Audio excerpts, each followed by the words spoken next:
Hi everybody, and welcome to the online launch of issue 11 of the Bangor Literary Journal. I know that we would usually be down in the Blackberry Path with plenty of wine and food and company, and I know this is different, but we're still able to do it, and that's the most important thing. Now we have a really good lineup at this launch for you, and we are really delighted that we have our featured poet, who is Peter Adair. Peter's from Bangor, and he actually won the National Funeral Services Northern Ireland Poetry Competition in 2016. He's also been shortlisted for the Seamus Heaney Award. This is amongst others, by the way, and he has been published very, very widely, and he's just a fantastic poet, and I'm really delighted that he agreed in lockdown to be our featured poet. So you're going to hear some of Peter's poetry tonight, this evening. And you'll also be able to read some of it in the journal when it goes live at midnight tomorrow, Saturday. We also have the wonderful Biddy Lee, and again, I'm over the moon that Biddy agreed to be our featured writer for issue 11. Biddy is from Armagh, and her new book, number 1 in a trilogy, Rejuvenation, is just out with Castron Press. So Biddy, I'm sure you do know Biddy, she is the co-founder of Flash Fiction Armagh, and she also co-edits the Bramley, and the Bramley 2 is out at the minute as well. She is a very, very busy lady, so I really appreciate that Biddy took the time to do an interview with us and to read some of her work tonight at the launch. Now, you'll also notice when I go away and some of the interesting stuff comes up that you will see a gorgeous piece of art called Moonbow by Sarah Dolan, and that's actually our cover image, and it's been our event image on social media, and also I wanted you to just to see it as well at this launch.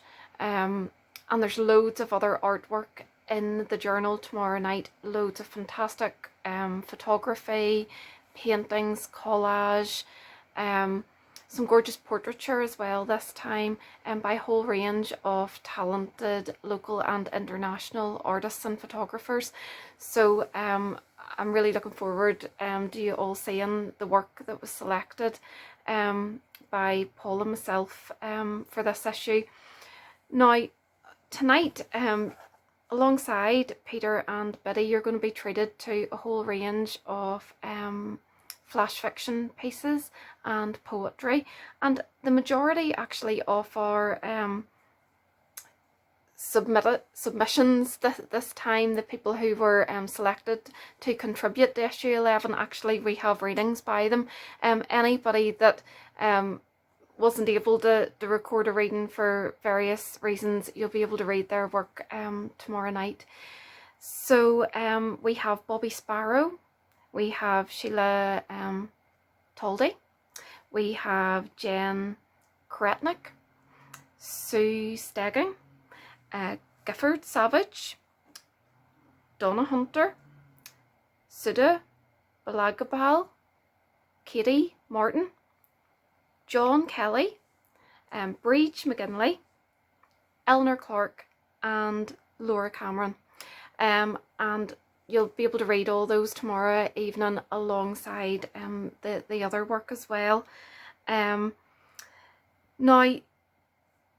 there's also in the issue a review as well by Glenn Wilson on Ross Thompson's new collection too. So, you know, when we open up for submissions for issue 12, which will be soon, and we've had people asking already, please do send some submissions through for consideration of reviews, because you know it's really important, and it's really interesting for people to get a different perspective, even of a poetry collection or a novel or whatever it is, or a short story collection that they have read, because sometimes it just gives you a new insight. So maybe if you have a bit of time in lockup, lockdown, lockup, whatever you want to call it, you know, send us through some submissions with your reviews, and you know, just enjoy all of the work that you will get to hear tonight. I hope you've all got a glass of wine or a soft drink, cup of coffee. I actually have my glass of wine beside me there, but I don't want to look like that's all I do while I'm trapped in the house, so it's out of sight. And also, just before I let everybody else do all the talking, please do keep sending your entries through for the 40 words competition. We've had lots of entries through so far, and we're really, really excited about it. Fingers crossed we'll be able to actually have live readings maybe towards the end of the year, but if not, we'll do it online. We will find a way. So please send through your 40 words entries. You can go onto the website and find out all the details. All of the donations go towards running the journal, doing our launches, having some sort of small fee for our featured writers and stuff like that. So please do that. And listen, really, really enjoy tonight, and I can't wait to see you all. And Paul's the same, he's in hiding, couldn't coax him onto the camera. But listen, thank you to everybody who has joined us tonight, and thank you to everybody who sent work through, even if it wasn't selected, because I cannot begin to tell you how many pieces of work we had sent to us this time. It was phenomenal, and it is actually gut-wrenching that we can't include more. So if your work didn't get included, it is not any reflection on how good it was, and we do encourage you to send it off to other places. But we're really looking forward to reading your work again for issue 12, and just thank you again for all your support, and we can't wait to see you all. And I suppose we'll maybe be allowed to hug again at some point, but we can do virtual hugs at the minute. But thank you, and enjoy everything tonight.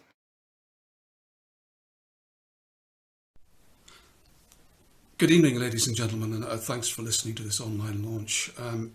This is about a gathering, if you can remember those, even at the Blackberry Path Art Studio itself. Matchsticks. He sits at the window, tunes his fiddle made from matchsticks, reading the runes. Deadpan sage in pink shirt, tie and trilby. Did it take an age to match? Sure, I had the time, he says and laughs. Electric ripples from his arms, the graces skip and swirl from his matchbox of charms. Hands and fiddle twins, a single voice that sings rejoice as spirit wins over body's diminuendo. Sound a soft blaze of light, a rough harmony. As we sift the framed poems on the studio walls, he's at pains to entertain us. The fellow who wrote this one was set to swing, but it saved his throat. My feet tap the beat on bare boards, tap out discordant noise, the cars roar. I settle for the fiddler man, skip the music of the spheres, the lightsome man. Half at peace in his swift dance across the strings, as if the tune will last, and still there's half a chance of joining in concord. Effortless task, quick step, slow dream meet, breezy reel, lament, defy with a note the day's defeat. As we leave, in twos, alone, never the twain to meet, thanking the fiddler who left school at 14, fingers wise, nobody's fool. Hoard. Victorian dormer windows, under floorboards, Carson's rusty rifles, pikes dumped in 98, settler's axe, comb, whiskey jug, St. Finian's middle finger, gold brooch, quern, 6-year-old's fluid swollen skull, up to Victoria Avenue, Ards. What will survive of us is a billion plastic bags. Growing habits. Spring sun, we grow again, push through soil, devouring light and water. Like Achillean millefolium, the ferny flower which dies back in winter but revives in spring. I stroke its buds. Or the seeded ones, the fresh arrivals, cradled in hundreds of plastic pots. We nurse them towards the light until they grow on us. Petals, healing leaves, roots firming up in plastic heat. The hose hisses, drips on the ground. The flowers breathe in, breathe out. In need of air and sky, I step outside our polythene temple, astonished that I breathe, astonished to reach another May. So let me gaze at Sant Vitalia Speciosa with buttercup yellow flowers, perfect for baskets and bowls, its habits unobtrusive. It doesn't grow too high or fast. It lies low. It survives. Thank you.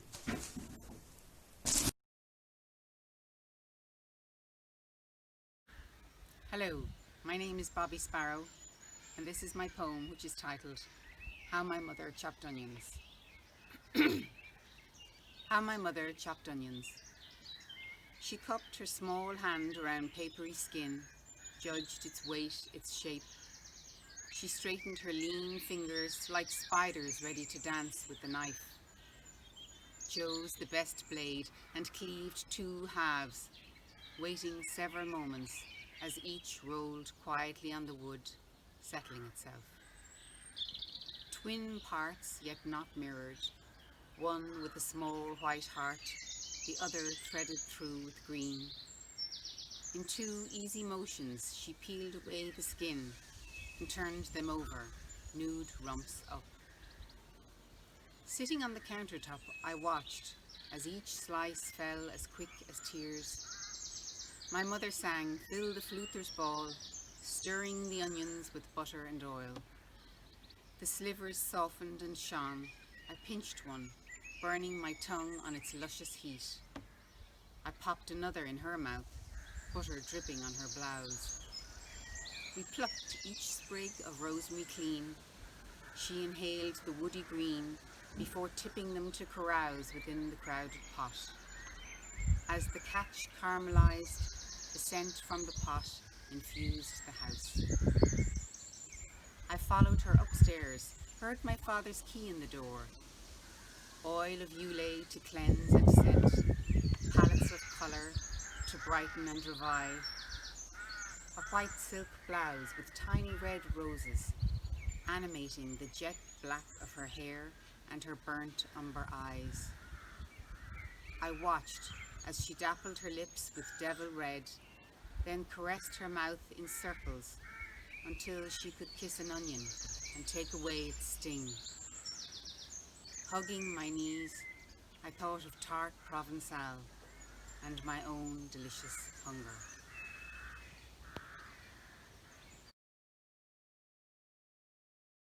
I'm Chilla Toldi, and this flash fiction piece is called Matryoshka. My mother sits at the head of my bed, holding my hand. She talks about the war in her childhood. Hunger and fear, a city burning.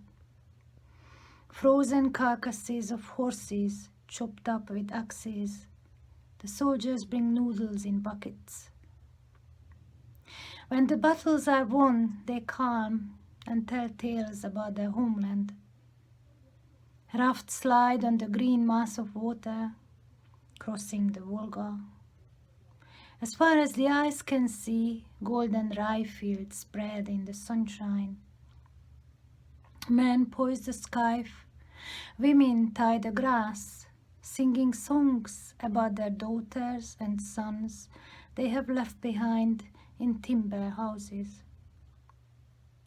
The children sit on wooden chairs around a huge oak table. Little fingers select the chaff from the grain. Their grandmothers talk about the bold ones who, driven by anger or curiosity, wander out into the dark forest only to find that Baba Yaga ferries them away. But this room is peaceful. Wood cracks in the stove. My mother's hot hand glows on my face as she peels away the layers of this dream, till I am only a seed flying in the wind.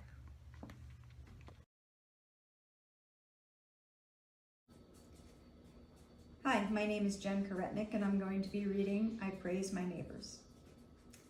I praise my neighbors who allow their engineered labradoodles and French bulldogs to urinate on the no pee signs staked into the balding pate of my front lawn, the citric liquid searing what's left of the grass day after day, who extend the leashes as far as the historic brick walkway, clipped off like bangs halfway into the yard.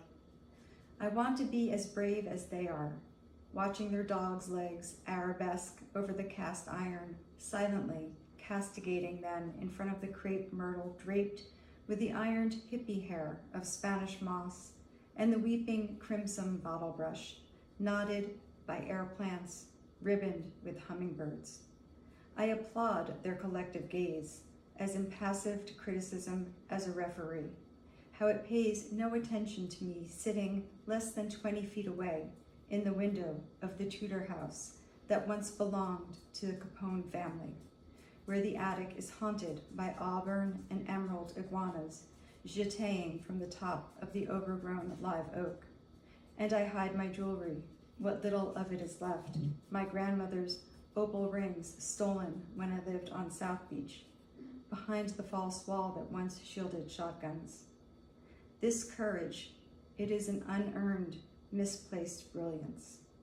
It is an ostentation of peafowl bobbing down the middle of my suburban street, indifferent to the engines, imploring them to move, matching every car horn with a war cry of their own, as mystified perhaps as all of us, the reason they are here, but certain of their right to stay.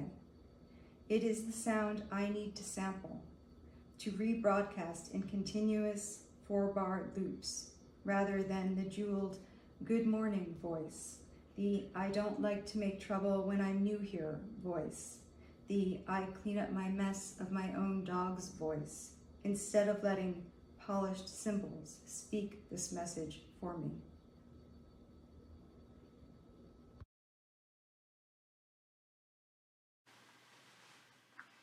My name is Sue Stegging, and my poem is called Wishing for a Well. Through fields of winter-gilded sedge, along the draggled hedge of thorn, a tree tip-tilted marks the edge, its pointing branches unadorned. Dreaming a hazel, forked for dowsing, it switches through the stones and falters, finding in tumbled mass a housing, reliquary of magic waters. A wondrous well, once filled with wishing, old dreamers' longings long unwound. A tree, now ready for receiving my ragged wishes, all cloth bound.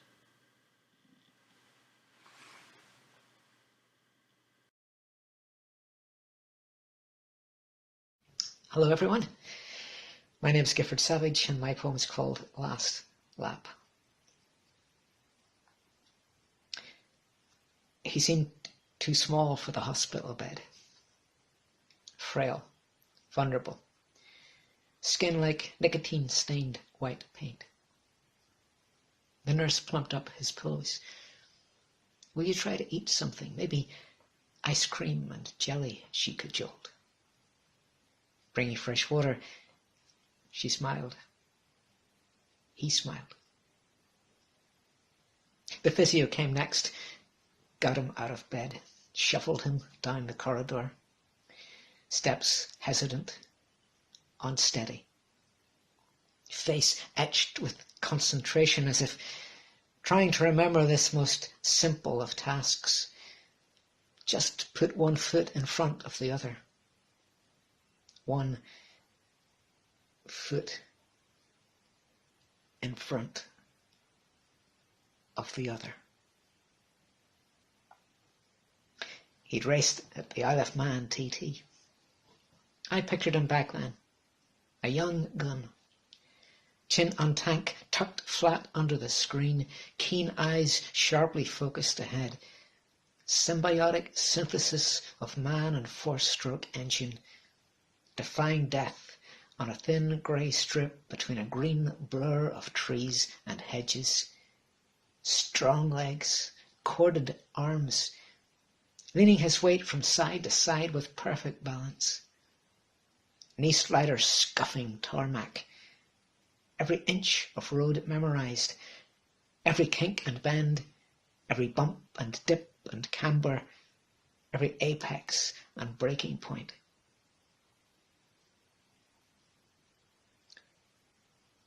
The standing start was a struggle.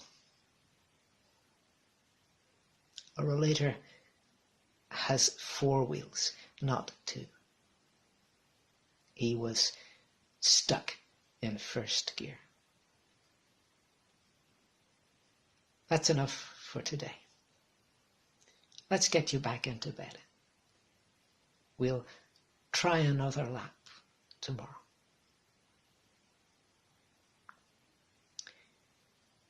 Thank you for listening. Take care. Stay safe.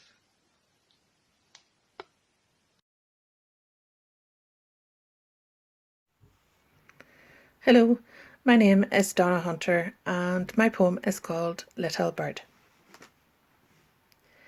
Your bird like high-pitched cries, nip at ears like newly knitted stitches, pinch skin beneath.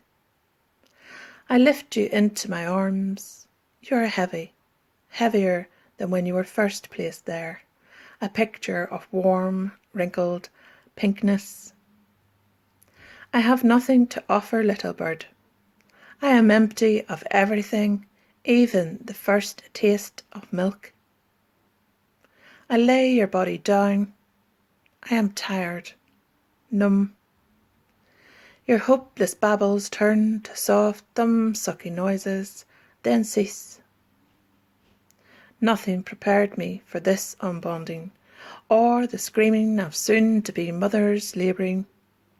As midwives wiped on foreheads, mine left, to laugh and converse over tea, in cream-coloured cups and eat French fancies. Your grandmother left hours ago, her job here done, just as new life had begun, a father's funeral to attend.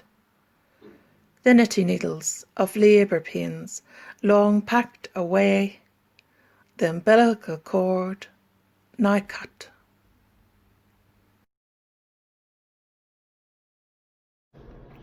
Hello, my name is Sudha Balagopal, and the name of my piece is 100 Years of Promises, 1900 to 2000.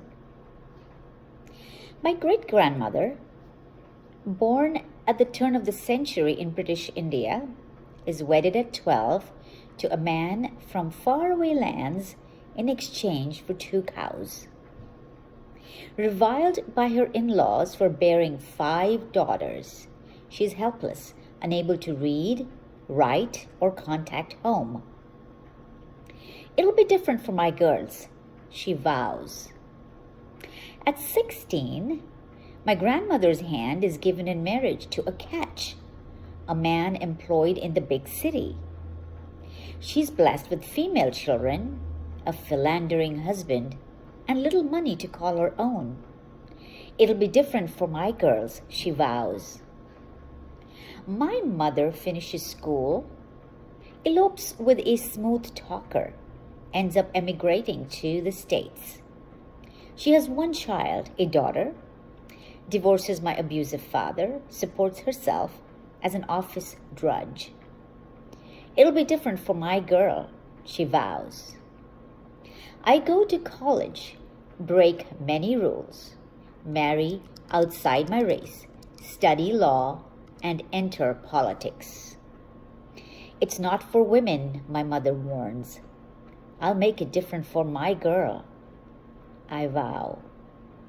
Despite tireless door-to-door campaigning, national television appearances, and ardent supporters, I lose my bid for high office. My daughter's hope for women is shattered. It'll be different, I vow, someday. Thank you.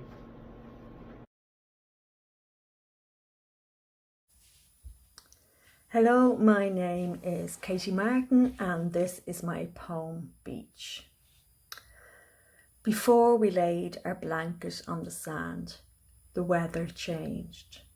There was nowhere to go, only the futile shelter of rocks. Others fled to their cars, but you insisted we walk the cliffs. You liked looking down. We're ready to swim whatever the temperature. But the sea didn't want you. Your skin was never whiter, mine the colour of a bruised future. Somehow they were all present, the long silences of your disapproval. I had been following your trail of broken shells. But now, like the waves, I had plenty to say.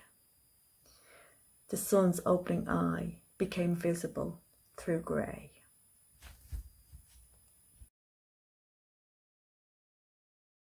Hi, my name is John Kelly and my poem is Uncle Jack. Always in a three-piece suit and a felt hat, when he wasn't in a boiler suit or soaking and smoking in a birthday suit in a white enamelled roll-top bath. He would often ring it to the irk of my aunt with a tide-marked slick of black soot, oil, nicotine and flux after a long day's toil at the yard. He told me he listened to the wireless there sometimes in that bath. He was a welder, a hard worker, a heavy drinker and a chain smoker, but the post-mortem showed it was asbestosis that killed him. He had worked a lifetime in plant rooms and engine rooms, arcing in the bowels of massive ships in the big dry docks of Belfast Harbour.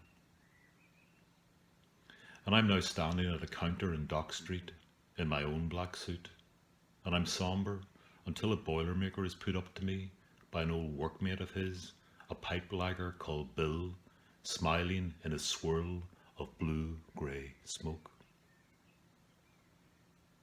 We shake hands and chink glasses in honour of his memory, and I see Bill calmly light another one without a match before his own filtered tube goes out, before he stubs it out in the old ceramic ashtray that says Jack Daniels on it. I read it and smile, and I watch him sink the shot, but only half the chaser. He lingers over it until the barman eventually catches my steely blue eyes like hot rivets, the spit of Uncle Jack's, and I order us another pair of pears by pointing to the almost empties with my own 2 yellowed fingers. Thank you.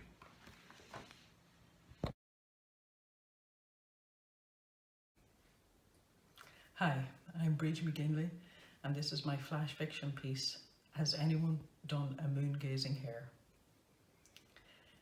It's her passion, painting rocks and pebbles, smooth, sea-washed, carefully selected stones from her favourite beach, temporary canvases for fleeting notions, animals, symbols, abstract worlds painted in vivid inks, sometimes a quote just to make her thoughts real.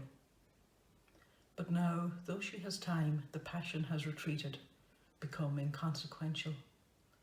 Isolation presses like an invisible grey cloud, endless days that demand yet defy action. Even her online painting group is silent. She sighs, strokes the small stone in her hand and places it on the table by the window. Her gaze sweeps the silent garden, settling beneath the dusk's shadow. A tiny movement draws her eye. A hare, almost invisible, sits facing away from her. Its high, proud back, alert ears, at ease with itself and with the world. Beyond its gaze, down the falling hill, through inky black boughs and across moon-dusted water, the barest sliver of the new moon has risen and perches on the indigo hill opposite, pausing to survey the world before it paints its orbit. She watches the hare watching the moon, immersed, secure, at one with its world. She lifts the pebble, strokes it, smiles and nods. Has anyone done a moon-gazing hare?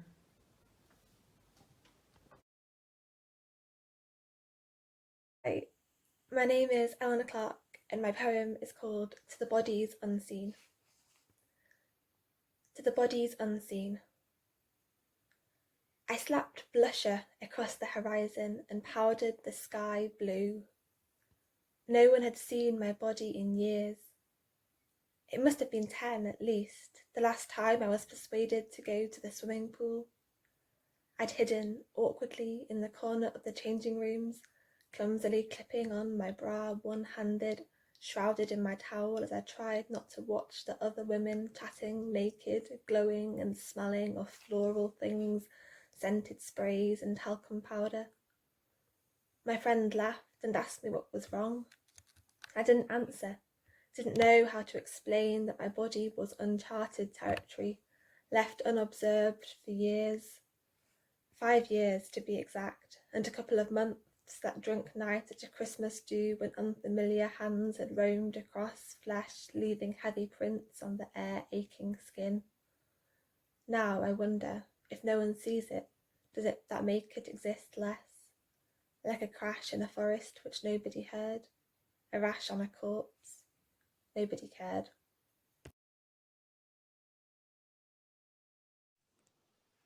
Hello, my name's Laura Cameron and my poem's called Drunk on Martini at 15. Yes, I remember Collybaggy, the summer of 1982. Cut off denim shorts, bare feet on the cool kitchen floor. Mornings with no hot water and a reluctant toilet flush. Meeting her dad on the stairs, wearing only a t-shirt. I don't remember any meal but breakfast. Snaps, crackles and barking dogs. Jokes about evidence of mouse made my toes curl. Her dad's record collection. Us on mismatched musty chairs. So this is what it was like to live in a yellow submarine. Torturing her brother to drive us to the village in the clapped out Citroen 2CV for Coke and Tito cheese and onion. I remember parties too, sun-kissed and love-bitten. Upstairs rooms weren't out of bounds. A Shetland pony in the hall.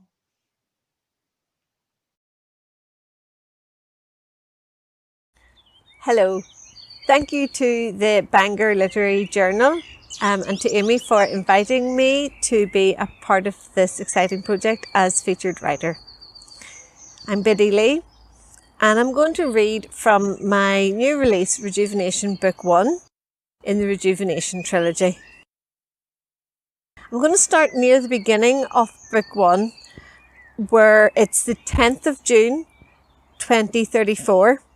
And the main character, Bobby, is 16 years old and is looking after her toddler sister, Joy. They're in the back garden.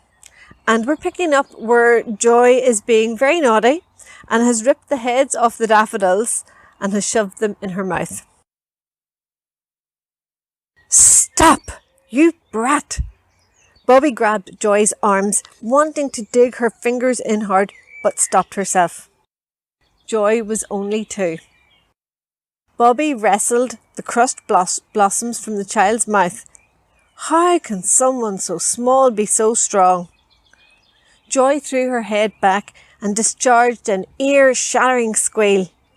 Tattered daffodil petals sputtering from her mouth in a furious yellow fountain. Shut up, Bobby said, letting the words drip with the bitterness that exploded inside her. When Bobby's twin sister, Gracie, died 3 years ago from a rare genetic disease, the government had permitted their parents another pregnancy to replace their lost child. But this creature was no substitute for the sister that Bobby mourned. The back door slid open. Bobby's stomach dropped as she looked up into the taut face of her mother. Girls, get into the house right away, her mother said in a voice Bobby would never have dared defy. They were both in trouble now. Bracing for a lecture, Bobby grabbed a much subdued Joy by the hand. Together they followed their mother through the house and into the living room. Father strode the length of the room, speaking into his headset in urgent tones, twisting his neck to keep the TV in his line of vision as he paced. Bobby's eyes followed her mother, who was also staring at the TV, her hands raised to cover her open mouth. Bobby's head turned to the screen, and Joy's hand slipped from her own as her complete attention became focused on the broadcast. Explosions and blasts of steam climbed high into the sky. Had there been a huge volcanic eruption? Were they in danger? Bobby tuned out her father's voice as she tried to make out what was being said on the TV. The Antarctic ice cap is melting. Unidentified source of heat energy. Vast tracts of land have flooded, populated, unpopulated. The studio returned to the news anchor, sitting behind his desk, struggling to keep his face businesslike while the plume of steam rose high into the air on the image behind him. A sheen of moisture broke through the makeup on his forehead. He ignored the drop of sweat rolling down his temple in a pale rivulet to his jaw and continued.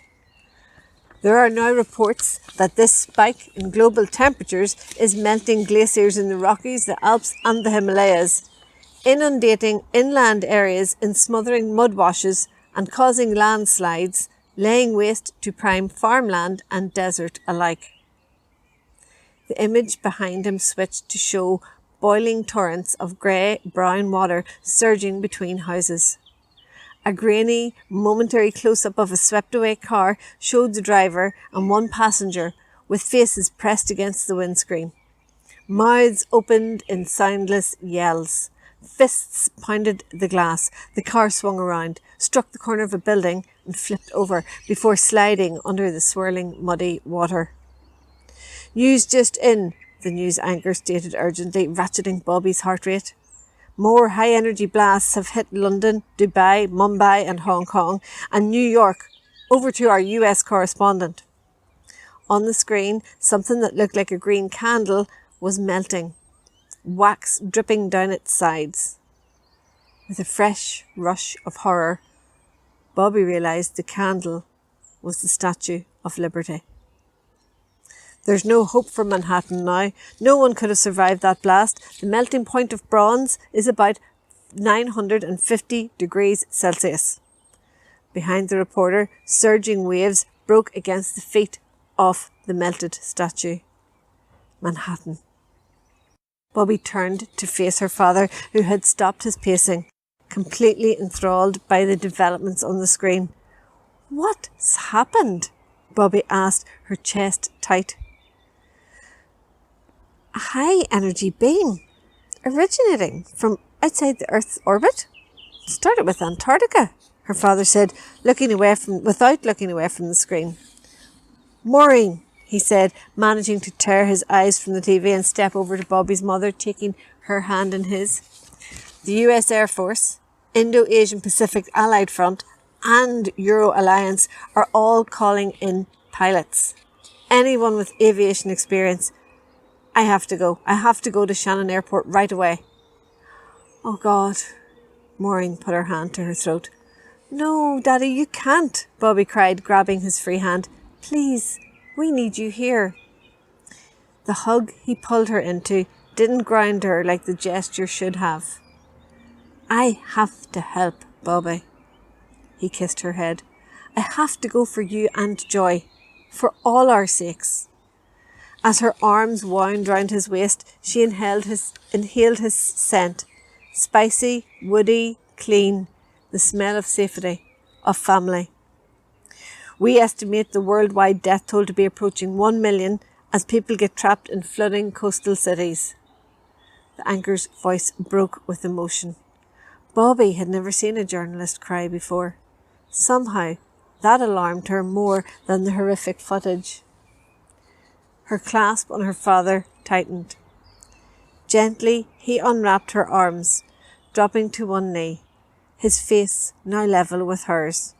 His dark, almond-shaped eyes, brimming with a mix of concern and fear, bored into hers. I love you. I'm so proud of you. You were so brave and strong after Gracie died. I know you can do this. He folded her into another hug, crushing her face to his chest, the woolen sweater he wore scratchy against her cheeks, sensitive and raw from tears. Her first sob fed into another, then another. She pushed him back, hiccuping as she fought for enough control to speak. Isn't Shannon by the sea? Won't the Air Force base there be underwater? How high are we here? She broke free of his arms and ran to the window. Outside, nothing had changed. Yet. But was their house in Armagh high enough? Ireland was a tiny island. Would they all drown? Would one of those high-energy beams come crashing out of the sky and blast them just like Manhattan? Come back from the windows, her mother said, balancing a wide-eyed Joy on one hip. She placed Bobby beside her father and reached around to embrace them both, drawing them closer. Bobby clung to her family. Terror clawed at her chest. The urgent sound of the TV broke the moment. It's just been confirmed. The TV's anchor's voice shook, sending a swoop of terror through Bobby. She twisted around to look at the screen. Tears flowed down the man's face as he continued. The energy beam is extraterrestrial. We are under attack. The television screen went blank.